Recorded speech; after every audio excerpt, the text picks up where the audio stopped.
Good evening. You have arrived in the right place for inspiration, motivation, from stories from some fantastic influencers, people that I know personally, others I don't know as well. But tonight we're going to play a video for you of a previous broadcast with Joshua T. Berglund. He is a really great guy.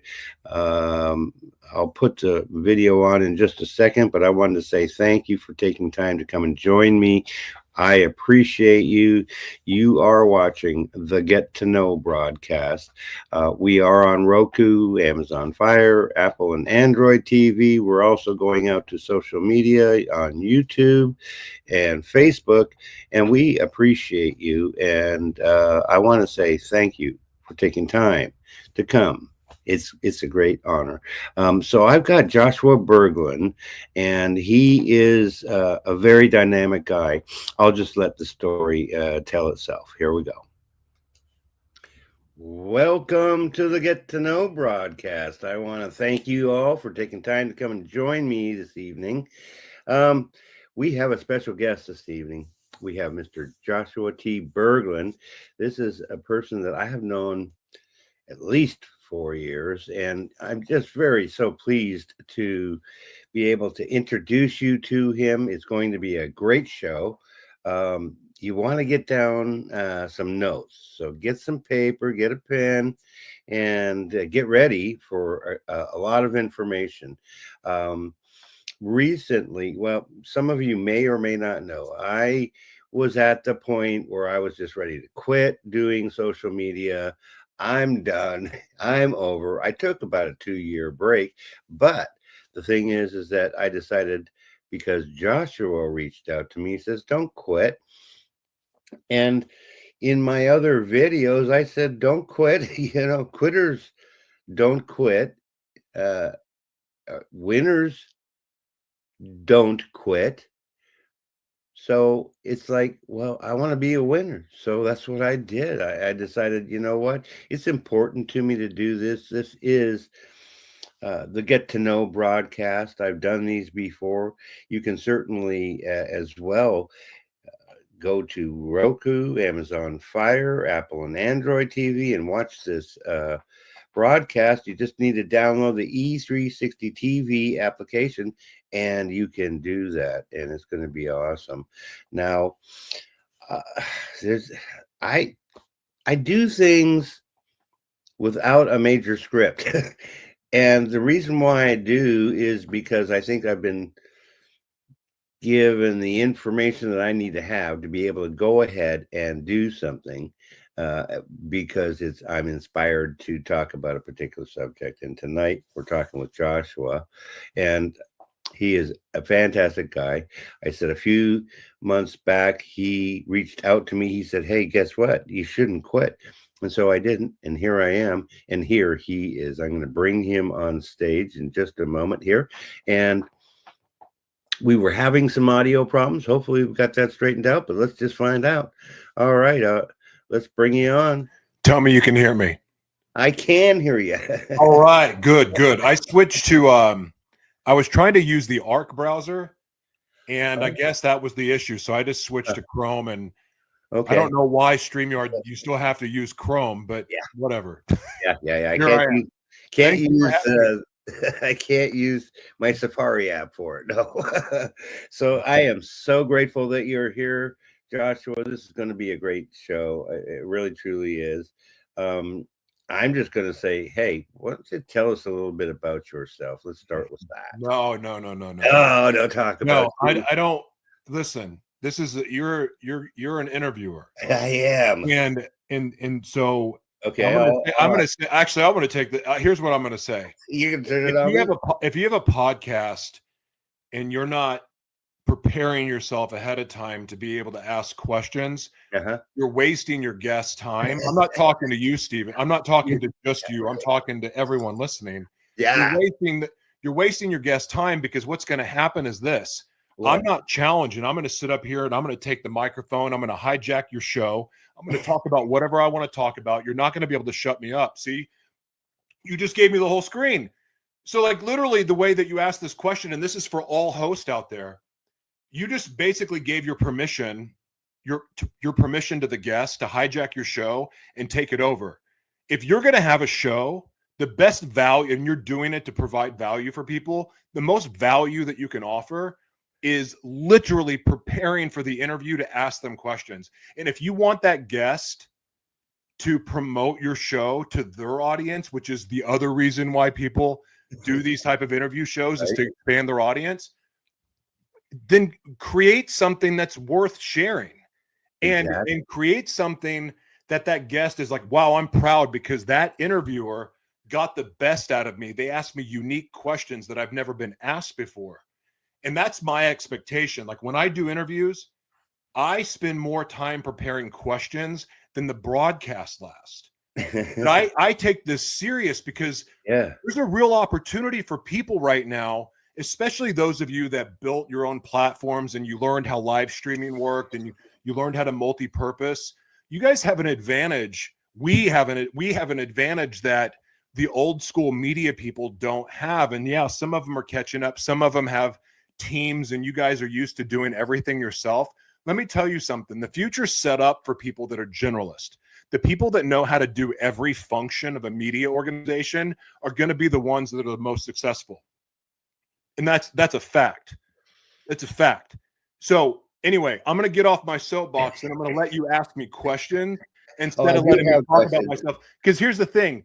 I don't want to make myself look like a complete idiot, and I can go down some directions that some people may not be ready for. By you asking questions, you're also preparing the audience to be punched in the stomach or enlightened or whatever. So ask me questions and don't let me hijack your show. You're the host. You're the boundary. You're the boss. Now ask me questions. And I've seen people do it, and well, who's running the show? Okay. I would run your show. I would run anyone's show. I don't get invited back to shows, or I never even talk to the host again because they don't ask me questions. They give me open-ended stuff, and then I just take over for an hour and a half. And that's not cool for them, but it wasn't cool for me to not be asked questions. So exactly. And listen, everyone who knows me knows there's nothing off limits. So we can go any direction you want to go, but ask me questions, please. The question. All right. I'm going to start out with the who, what, and why, because that's what this show is about. Okay. It's about who are you? What are you doing? And why are you doing it? Okay. So what's the question? Because you asked me 3. What's the first question? Who are you? My name is Joshua Tyler Berglund. It's on my birth certificate. Why are you doing this, Joshua? What am I doing? I'm on your show right now. Well, yeah. So what we're trying to do is educate the viewers about what you're doing and how you've done it, because I've watched you for many years now. Do what though? You're not asking me questions. You're generalizing things. Specifically, what is it that I'm doing? Because if you go to my website, I'm doing 150 other things. I'm serious. Go, everyone can go look at it, because in fact, one of the audience asked questions that are more specific. That could be I do 50 things, man. Like, what is it specifically? Talk to me. Okay, specifically, what is this 4th Industrial Revolution that you're talking about? What is the what? 4th Industrial Revolution and media in a box. Okay, so that's 2 different questions. And the 4th Industrial Revolution is the world that we're in it now, but we're not. Now that Trump is in office, we're going to see an acceleration of technology, and that's just the kind of an educated fact, I guess. It's there's no guarantees, because God could pull the plug on all of us and us not see it. So I don't want to speak in absolutes, but I will tell you that considering that the most powerful people in this world run technology companies, it would safe to say that we live in a technocracy where the technology companies have more power than actual governments. And the reason why is because they have all the data, because data is the real currency. And if you want to have power in this world, it's data. And the technology companies have it because we gave it to them. And so the opportunity in the 4th Industrial Revolution, though, is that we get power of our data back. But the only way to do that is to quit relying on these social media platforms and go all in on our own platforms, like creating our own media company in the boxes. So the fourth industrial revolution is just another revolution, but it's also Agenda 2030, the United Nations, what their view of the future world is. And every country that is a part of the United Nations agreed to this way of life. And so while people are getting caught up in the current events and the things that they're seeing, if they pulled back 10,000 feet, they would actually see that there's something else taking place. It's not what you're being shown in your media. And yes, there's fires. Yes, there's disasters, but you have to understand what's taking place on the other side of these things. And then you can start asking more educated questions instead of getting caught up in the moment of what you're seeing and reacting to what you're seeing. Just know that an agenda has been at play for a long time, but Agenda 21 and Agenda 2030 have been playing out for the last several years in a great way. The Great Reset has been in motion. A new financial system's coming, a new way of life is living. And that is what, Agenda 21 and Agenda 2030 are about. We're going to see smart cities. We're going to see technology kind of like the Jetsons. I mean, we're going to have different worlds that we're going to live in. We're going to see more community living, meaning we're going to have communities online in our Web3, in our virtual reality spaces, our metaverse spaces, our verse spaces, our omniverse spaces. We're going to have lives there, and we're going to have lives in real life, and it's going to be very community driven. And a large part of that is because the direction we're heading is a world of smart cities. And go ahead. I was going to say, yes, we are moving towards smart cities, and it always seems like, particularly the coastlines, have a lot of people versus the rural areas. And that's where electric vehicles, I think, come in, because at this point, they can't go very far before you need that charge.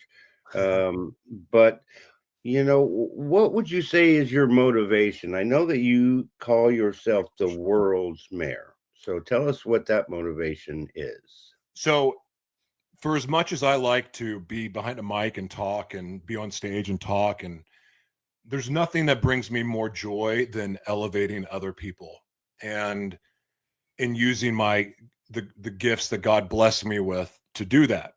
And I mean, anyone who's ever had me MC their event, they know that I have a different style, but I take a lot of pride in how I introduce people, the same way I take pride in when I do a broadcast, which, I'm not going to be doing, that many of them. As much as I love them, because of my situation, I want to be very careful how I spend my energy. And I want to focus more on what God called me to do. Now, I love to broadcast. I love to MC. I love to speak. But nothing brings me more joy than I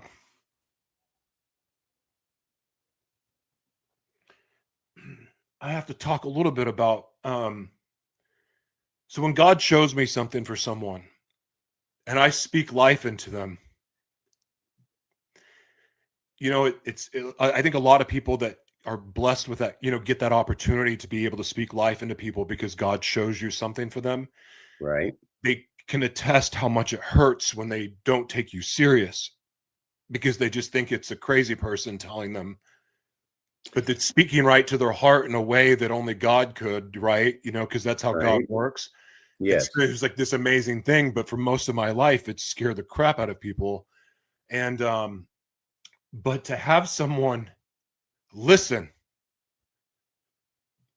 and hear what is being said and feel it and then go do something about it, I can't tell you how amazing that feels, because that is like the closest you can ever get to God, I think. Not me being God, meaning that I was in partnership with God. I got to be a vessel and speak into someone's life, and then they go, yeah, I feel that. I'm going to go do it. And there's certain people in my life that have done that, but the majority have not. Like Jessica Jessica is somebody that before we ever got together, I remember having a vision for her, and I didn't know I was in the vision, but I shared with her, and she took it serious and did something about it. You are someone that took it and did something about. I have students, mentees in all parts of Africa, in India that have done that, and to see their progress, like that brings me more joy than anything I could accomplish for myself. Like I want to see the underserved soar. I want to see the underserved's dreams come true. That's why I serve in the way that I do, and I talk the way that I do, because I want to see the underserved empowered. And here's the thing, no one took me serious about this. Like anyone who knew me before I got kicked off social media multiple times, Right. like when I was teaching media and I was telling people this is the future, like I was giving it away for free at the expense of my family, at the expense of sanity and everything else. And no one took me serious except for people. Oh, I don't know what just happened. Except for people like that were desperate, and like the desperate people. I think you're talking about, because I have this feeling of I will help people that want the hand up, not the people that want the hand out, because of course there's plenty of people. No. I'm saying I was ignored. I was wasn't being heard, and I was sending a message. Yes. That was for everyone's benefit. And so now more people are listening, which is the greatest blessing. But here's what I know. It took for me that, and I'm doing way better now. I mean, you've seen my head bobble a little bit. Yeah, a little bit. But I'm like way better than I was. But to be able to see, like to know that people with disabilities, like with media literacy, like I lost so many different ways that I earned money. Mm-hmm. I lost because I couldn't talk normal. Because the more I talked, the more tremors would get, and then my throat would swell up where I couldn't breathe. And then I'm like, I mean, I've had some really scary moments when this went on. But here was the thing.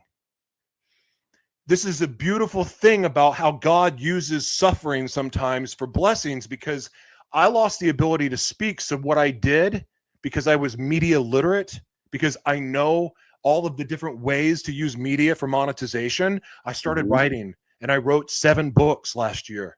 Wow. And I did it while, even though I couldn't do video and those things, but there was other ways that I could still get my message out and be heard and have an impact and still do what God created me to do. And so the thing about that is that that's the same for everyone, not just me. Not just me. It doesn't matter if you're mentally ill. It doesn't matter if you're disabled. It doesn't matter if you're homeless or don't have any money. You can be a part of this new economy simply by becoming media literate and learning how to use your gifts, talents, and intellectual property. That's your intellectual property is your content. Mm-hmm. And when you're media literate and you understand all of the different avenues of omni media, because virtual reality is part of media, right? You learn how to use all of that. You start to realize, oh my gosh, I can get my own platform set up, and I can do it with very little money. Like, you spend too much money on your stuff. You spend way more money than I do, and I self-host. Like I monetize my, like on my platform. It's all under a paywall. There's free stuff we give away. There's free books. There's free resources. Yes. There's all of the revenue. Okay. That's pretty interesting, huh? And yeah, I do media and sponsors and stuff like that. So I'll just tell you what. How about we do this and listen to a word from our sponsors. We let our bathtub go too long.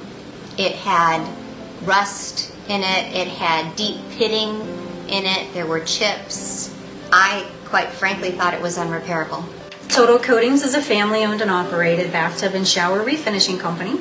We've been around since 2006, but we use a exclusive non-toxic porcelain coating that was developed over 60 years ago by a franchise in California.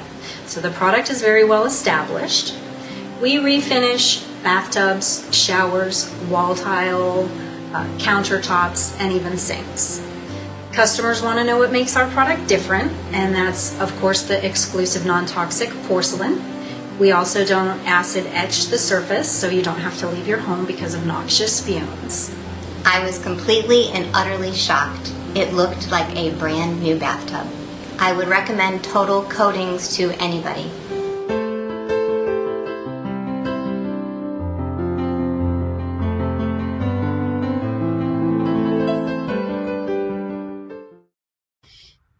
That is a good company. If you're in the Sarasota, Manatee, or Charlotte counties, you want to reach out to them. They're really awesome. It is safe, it is non-toxic, and it's non-porous. That's a great company. And I really appreciate that Joshua shared here with us.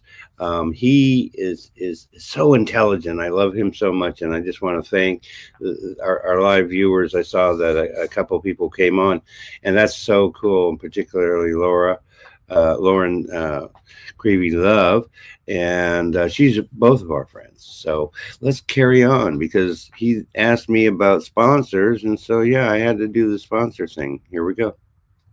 Built in there. The minute you put something on social media, this show, Yes. there's no value, or no. You can't protect the value of this because you're on Facebook with this right now. This is not yours. You do not own this. You give do that own up it because it's going through E360 TV. No, you don't. You don't think? No, I know for a fact you don't. Okay, yes. All right. So I'm learning, folks. I mean, I truly am learning. No, Thank you for this teaching. you guys are, listen, everyone that's giving away their premium content Yeah. on social media, Yes. like, you are basically saying I don't have value. Yes, you may have sponsors, Yes. but you could have sponsors on your own self-hosted platform, or you could just have a small fee to watch. Because if you're creating quality content, then you can host it on your own platform. People will want to watch quality content, but the reason why you use clips and other things like that, you use that to market your platform. You put your website link into the clip, and that's what you use social media for, is clips. And that on social media, no one wants to watch a full-length broadcast. They get barely the attention to watch 5 seconds. So if you get 5 seconds, you're doing well, right? No, that's crap. I know it is. It's not like it's not a real relationship. But if you create a platform in an environment that people don't want to leave, Yes. that's the future. Okay, if Twitter, if Facebook, if X, if all the Twitter is X, LinkedIn, like, think about this. They're putting games on their platform. Right. X is about to become a bank. Boy, that's a fun story to talk about. But like, they're creating all of these things because they want you to stay on their platform all the time. So if the social media people who basically don't have any good intentions with us, if they're doing that to us, why wouldn't we create something similar for our own communities? So how does independent media fit into this versus? It is independent media. That is independent media. That's independent Omni media, independent self-hosting, taking your premium content. Like, I let Amazon publish some of my stuff, but I have my own publishing platform where I have an immersive reading platform on my website. And so I can sell my books for less money on my website, right? But I can keep 100% of the money. Yeah. And why would you want to split with Amazon? Because here's the thing: if you don't pay to play on these platforms, they're going to bury your content anyway. So why wouldn't you just bet on yourself and create a platform that other people want to come and hang out at? That makes a lot of sense. I just know I have a lot of learning yet to do. I mean, the plan is for it to be on my website, and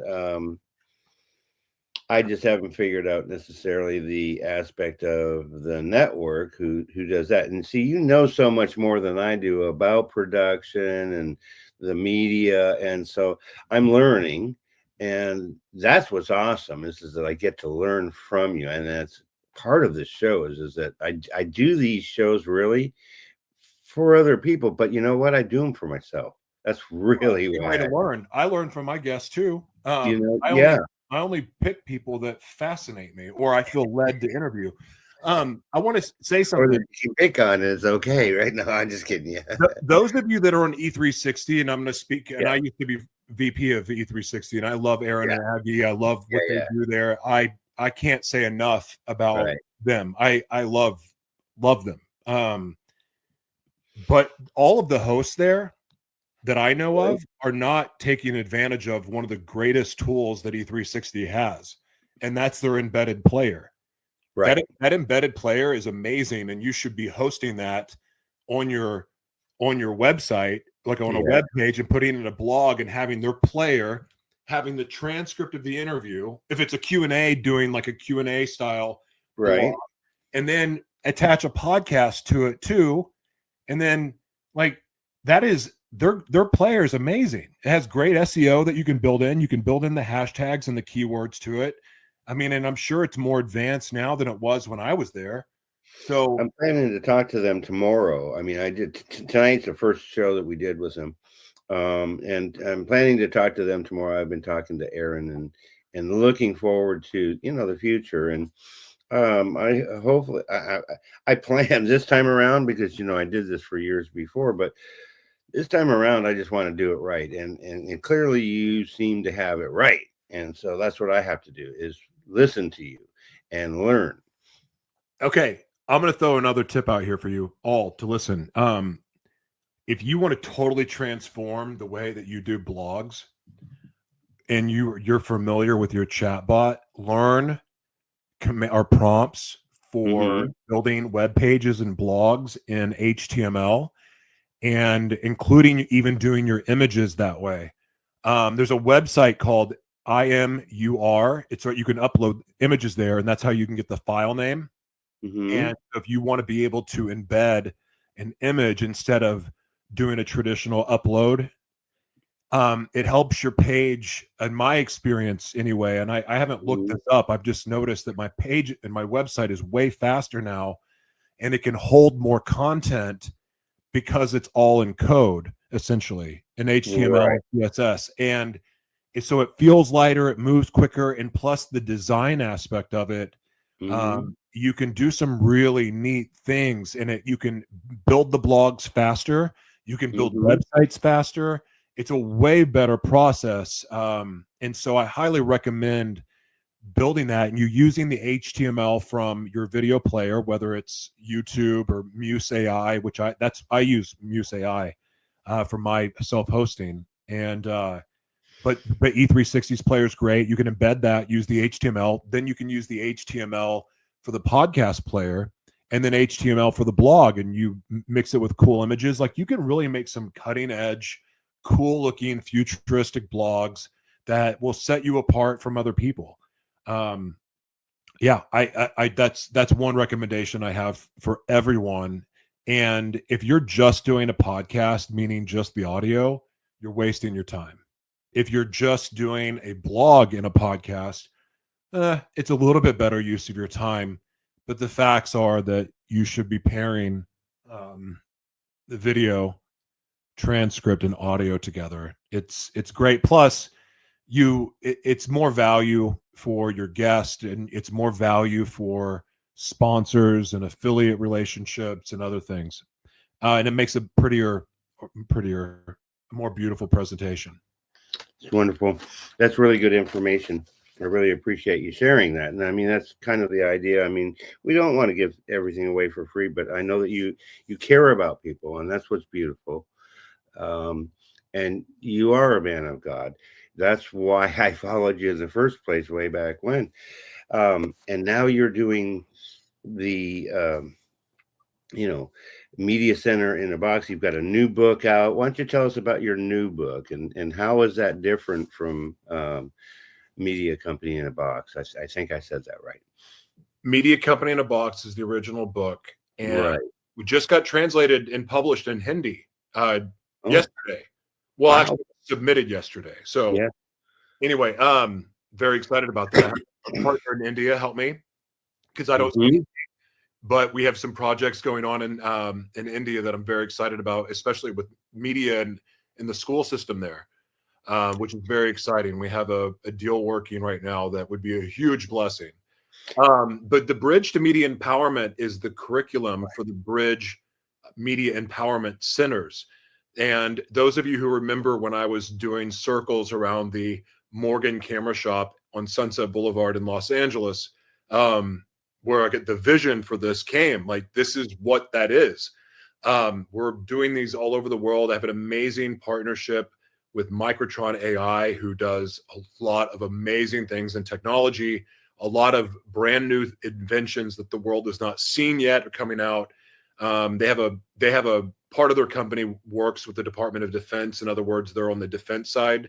So they do some really out there futuristic technologies, and having them as a partner is a huge deal. But part of our goal here, just like the Morgan Camera Shop that's abandoned, has been abandoned for over 20 years, we want to go into these communities around the world and take over abandoned areas and revitalize them.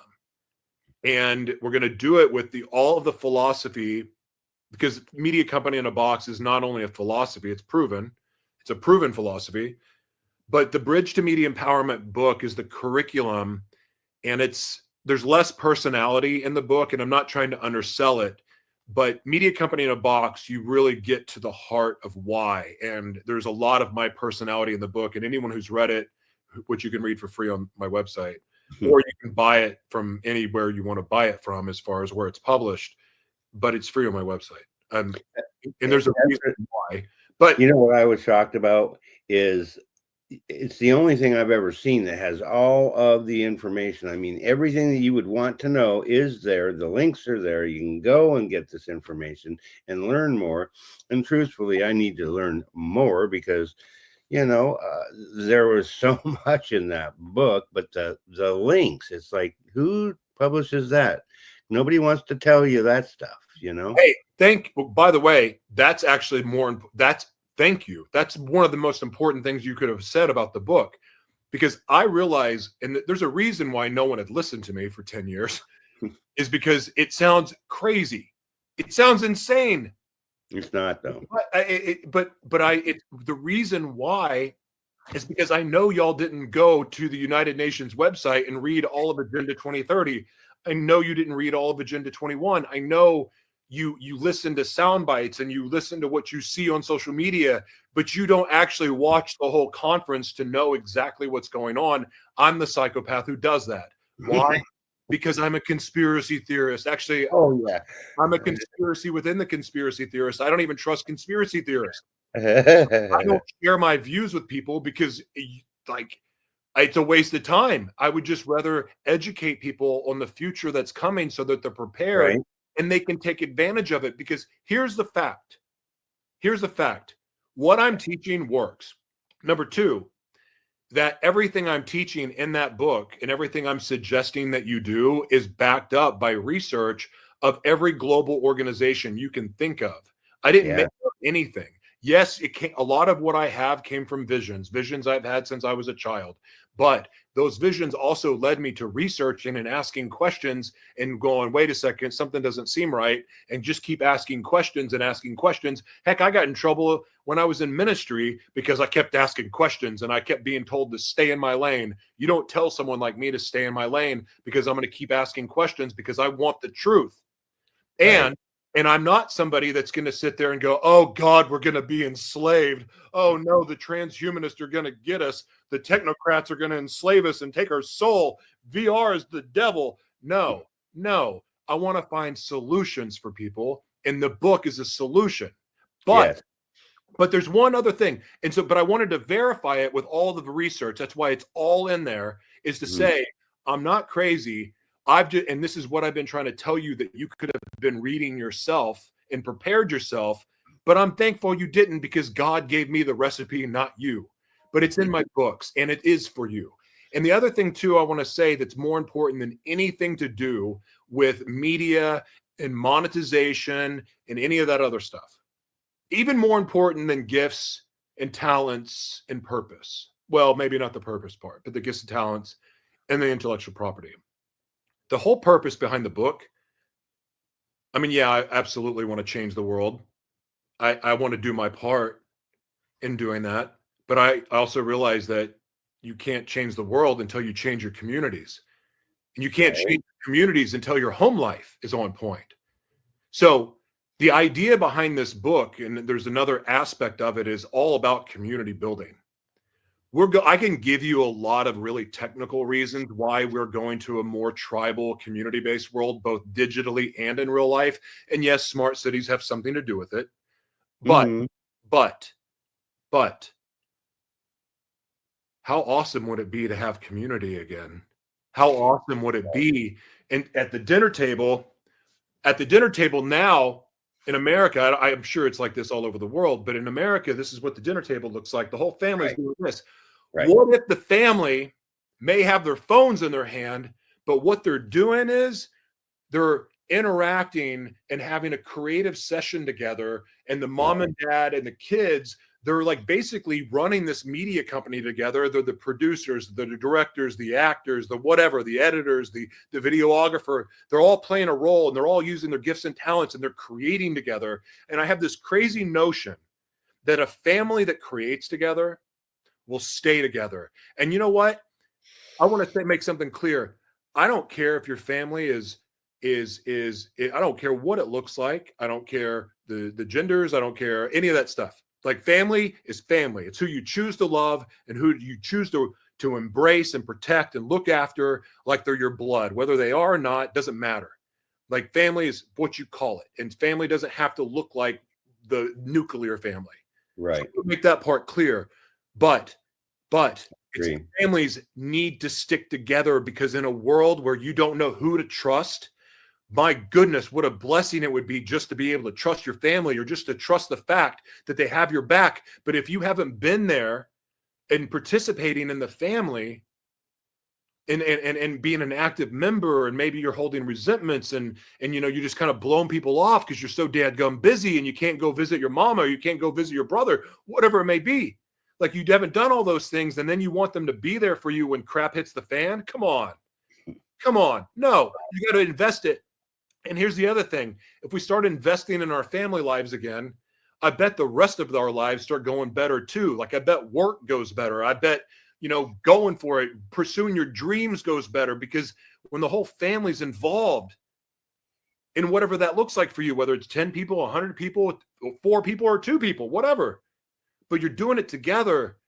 Like, that's how you brew. I agree totally. I mean, because I am blessed to be able to be living with my parents. My parents are still with me. They're still married. It's kind of a lot of people don't have that. And they did experience a tremendous amount of trauma. And so what I found, because with my foundation, I mean, I want to help homeless. I want to help the mental health community, the cancer recovery, and an advocate against the human trafficking. But what I think I've realized is that I cannot help everybody, and I certainly can't help anybody that wants help. And I know that from my own personal standpoint, I didn't get help for my problems until I decided to do something about it. And when I took the reins and said, you know what, I count, and I know that I do count, and I know that everybody that might watch this, you're all special.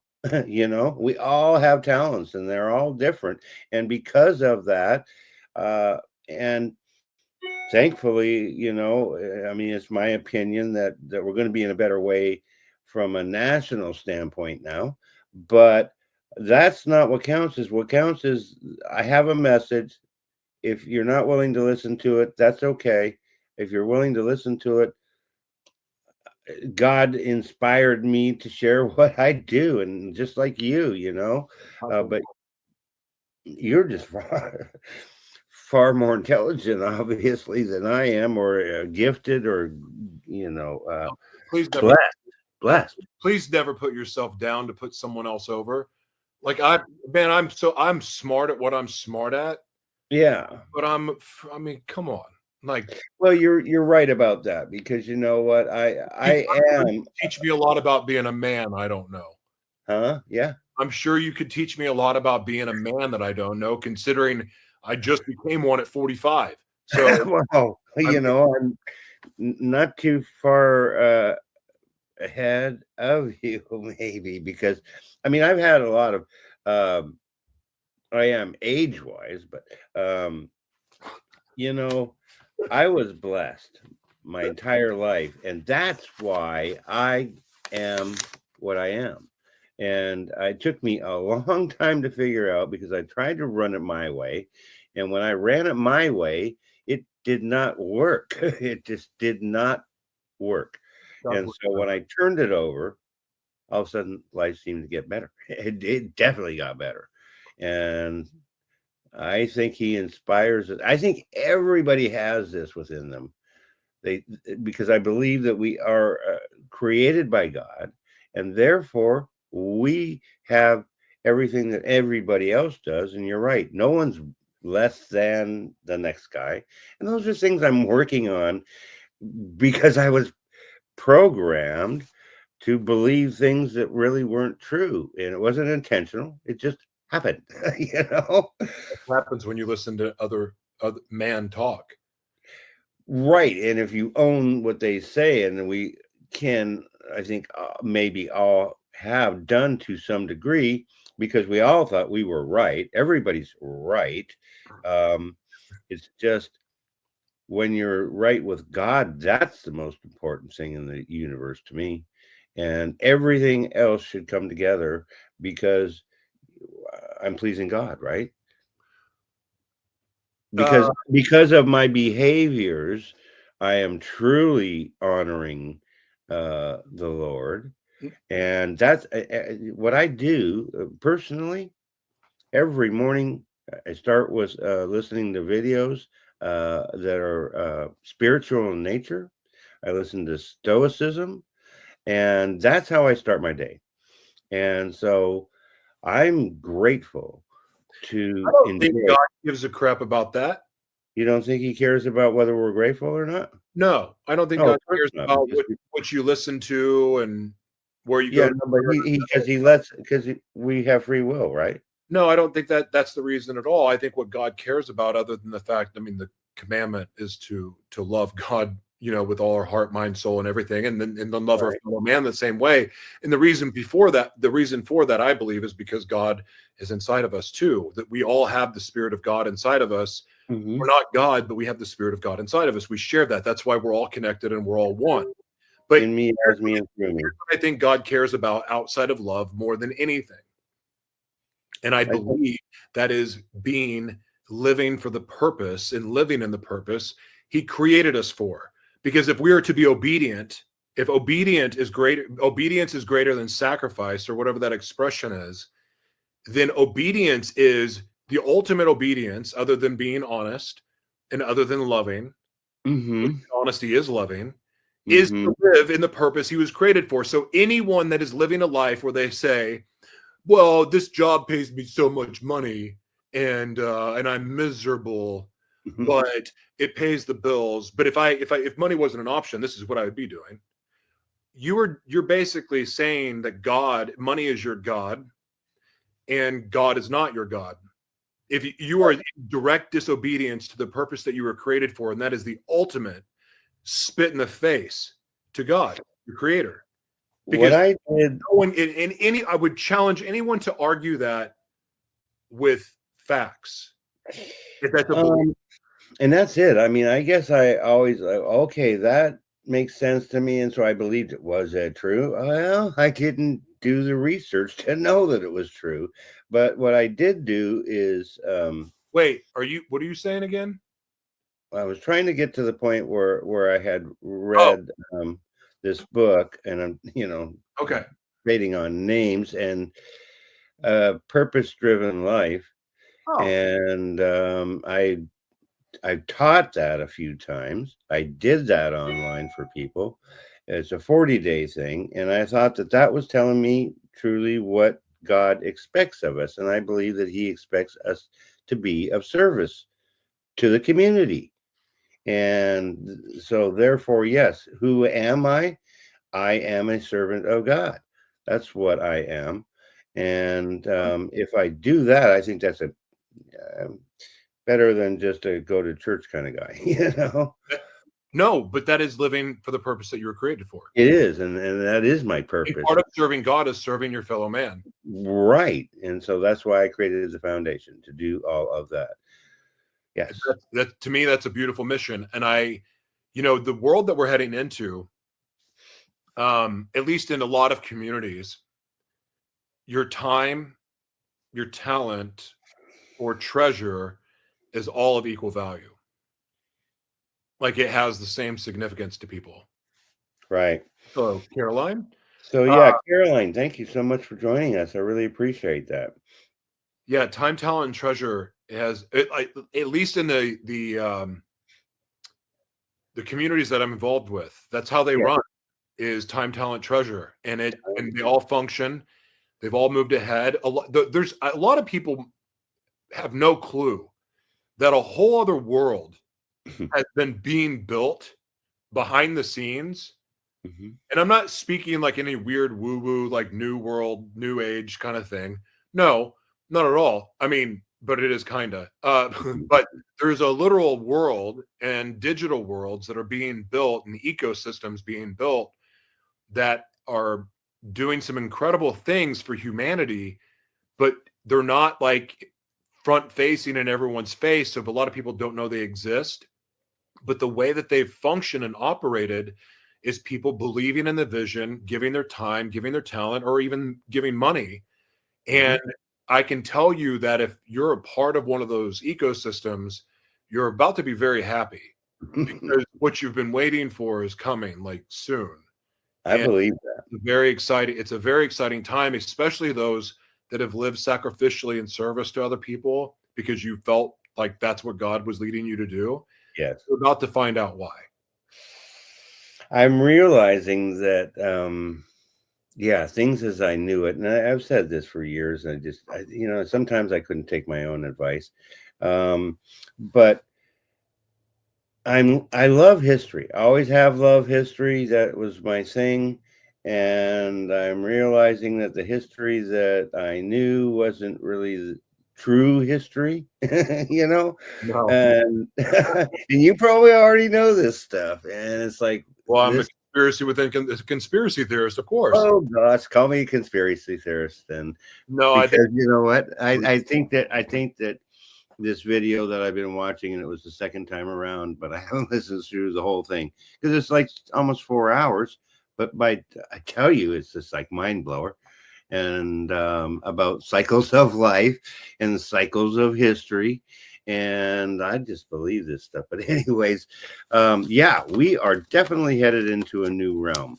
And I am thrilled that you saved me from quitting, number one, and that you are able to help me help myself to own my own content and not just intellectual property. Put it out there for Facebook to maybe censor it or whatever. What the heck? I mean, life's too short. We want to help people, and that's the main goal. So I'll change the subject but it's good. I just love you so much. It's like, okay. So what do you do to prepare for every day? To prepare for every day? Do you have a routine? Oh yeah. Yeah.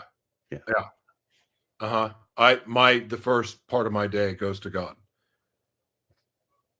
Mine too.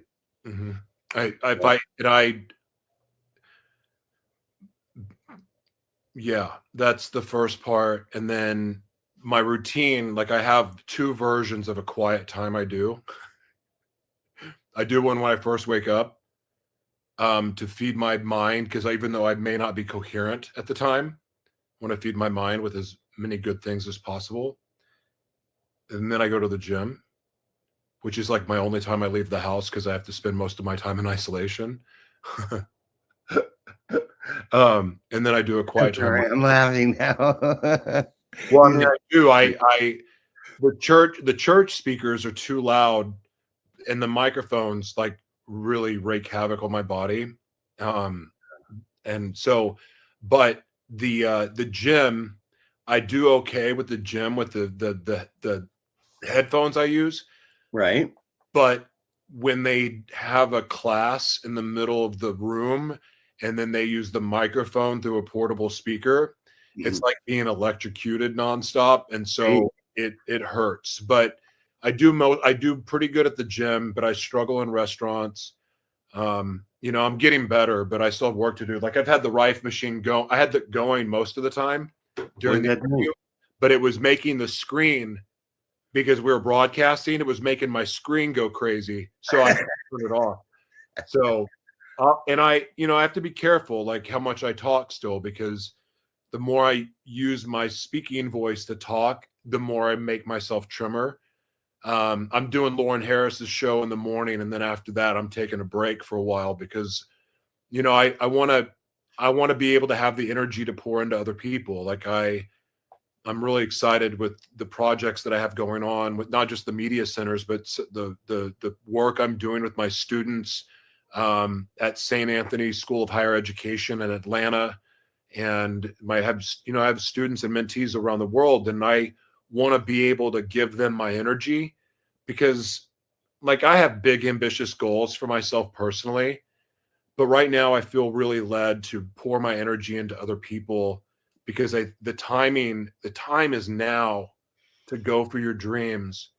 And I've been saying it for a while now, but like it really is time, like now, because things are about to change and most Americans are not ready for what's about to happen. I know for a fact because I mean this is my expertise. I know this. I know what other people around the world do and what they're educated with, and Americans are not. And in this, I know America is flying high right now, or whatever. There's a lot of optimism about the golden age, and I just got to tell you, like there's certain things that you can't change about what's coming, and Americans are not prepared, no matter who's in office, and no matter how golden of an age it's being said it will be. All I can tell you is it's only going to be golden for the people that are ready for it. And most Americans are not. And those are facts. And I can't say it any more serious. Right. And I think it's time. And here's the problem. People watch the news for their information, but if they're not educated on what the global language is, like for instance, people have heard of the Internet of Things, maybe, but they don't know what that really means. They have assumptions, but they don't know what it means. There's other names for it. But also there's a word that's been in the news a lot, and I know for a fact that most people don't know what it is, because if they did, they would be freaking the F out, especially with the Fauci pardon, because that would have told you the clue. So the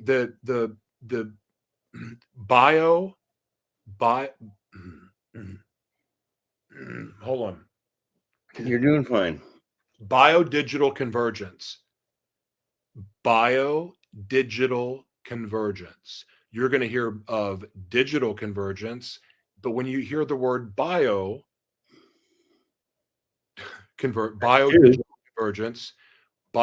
convergence, when you hear that word, just know that it means the Internet of Bodies.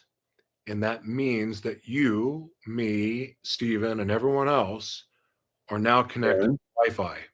Yeah. We are 6G. Like, in other words, 6G, like people thought it was the people that knew about 5G thought it was going to be 5G, but it's actually 6G. And what makes it 6G is that we are connected to the internet. And I'm not making it up. It's easy that you can look it up right now and read about it. I love that. See, you back it up with that's where we're going. I mean, it's not you can't, people say stuff on social media a lot and then don't provide any, they may provide a picture that's been photoshopped. But I'll give you the article to the government website or the Right. study that was done by the organization that is bringing it in. And I also work. Yeah, me too. I work with these organizations that are bringing this stuff in. Like I'm not. Yeah. This is not a like. It- and I'm not even saying that people need to be scared of it. What I'm saying is, the whole world's going to change, and it's going to suck for you if you're not ready for it. But it's not all. Right. It's not all bad. Like there's going to be some amazing things. Here's the thing: the underserved populations around the world are going to have just as good of a shot at success as everybody else. Ex-cons, Well, that's good news. everyone's going to have the same opportunity. Yeah. But you got to seize it. Yeah. Not hand it to you. Right. It's the action, not words, because you do have to take action on everything. And obviously I need to devote more time to reading thoroughly your books. And I look forward to the day that I don't have the regular day job. I mean, I thought that I'd retired from that and pretty much was super close to doing nothing. But I'm glad that you said that really quick. I'm not telling people to go out and quit their jobs, but Right. the problem is that we created this problem with consumerism. Like we made ourselves slaves to this own system. So the only way to get out is a drastic, bold move, and you might have to do it little by little. But what I'm saying is we were created to live for a very specific purpose, and I would suggest that most of us are not doing that. Go ahead and say what you're going to say. That's awesome. And I don't know what I was going to say necessarily. I know that we have about 2 minutes left. So I'll give us that 2 minutes. Yes, I'm really pleased that you came and shared with us. I certainly had to go back and listen to this broadcast so that I can learn from it too. And you're so dynamic, Joshua. You truly are, and I do love you, and I love your heart. I think that community, like we talked about, is an important factor. And when we come from the heart, not the brain necessarily, because the brain isn't always right, but come from the heart, it makes a difference. And I think that's what God wants for all of us is to be, heart driven. And when you are, then you don't have to think about what is your purpose. You'll know it. And so what would you say to the viewers in closing here?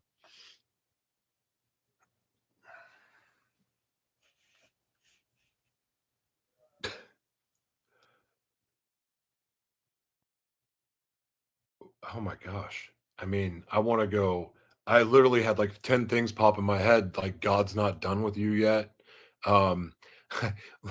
Forgive. Like if you're hanging on to resentment towards somebody, forgive. Regardless of your circumstance. And I mean this, and if you know me, if you don't know me, read my book, The Devil Inside Me. I'm qualified to make this statement. I don't give a shit what you've done in your life. I don't care how evil, awful, vile, abusive, dark, perverted. Like the minute you give your heart to the Lord, to God, whatever name you want to give it. And by the way, I don't think universe is a name for God because God created the universe. But then again, I don't know God's name either, so I don't want to get on that debate. But anyway, I just want to say though, everything I've ever surrendered to God, God's done a better job with it than me. And that's including surrendering my life, my heart, my will, my purpose, my desires, even the people I love.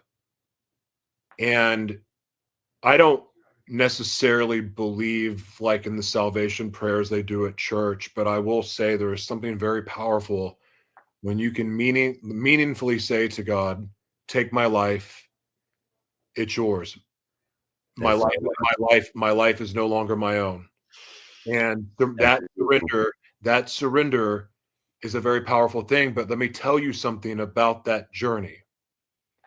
that journey is tougher than the journey that you are on without God. However, it's the only journey that gives you joy, peace, happiness, and love. I can't say that it's going to make you rich because I don't believe in that. I can't say it's going to make you popular because I don't think it necessarily means that either. But I will say that if you're a miserable human being and you have to get to drink yourself to death or do a bunch of cocaine or meth like me and try to have sex with as many people as possible, if like that's your thing, I mean, I understand that. But if that's what you're doing just to try to be happy for a little bit, and then you're wrecking your life and you're losing everything over and over and over again, you just keep losing everything and you keep screwing everything up. Like if you know that life and you're sick of that, I'm telling you that the journey that you take with God leading the way is more difficult than the life you live in now, but you will have joy, you will have happiness, and you will know what love is. And let me tell you, as somebody that chased every dragon you can imagine, there is something that I am so grateful for of all the things that I've learned in my way to try to rehabilitate my life this last 10 years. Learning to love has been the greatest thing of my life. Learning to be able to love kids, to love, I mean, to have two amazing kids that, I mean, I'm not living with them now, but I mean, they're still my family and I will be back when I heal, but they're still very much in my life. And then also to know what heartbreak is for the first time in my life, like that sucks, but it's also amazing because if you've never really been able to love before, and then like, you know, with that, you get the joy. You can't know the joy of love until you've had your heart broken. And I'm 45 and I just learned that, but it's all worth it. It's worth because you are created for something better. You were created for a better life, a life of purpose, a life of meaning, a life of value. But it's only when you give your life to God to rule you, to guide you, to lead you, like to surrender your life. That's the way. And it changes everything. That's all I have to say. That's awesome. Well, that is going to do it for us, folks. We really appreciate you, Joshua. Come back, see us again. We'll be here on Monday nights at 7. So that's it for now. Thank you so much, Joshua. Thank you all. Yeah.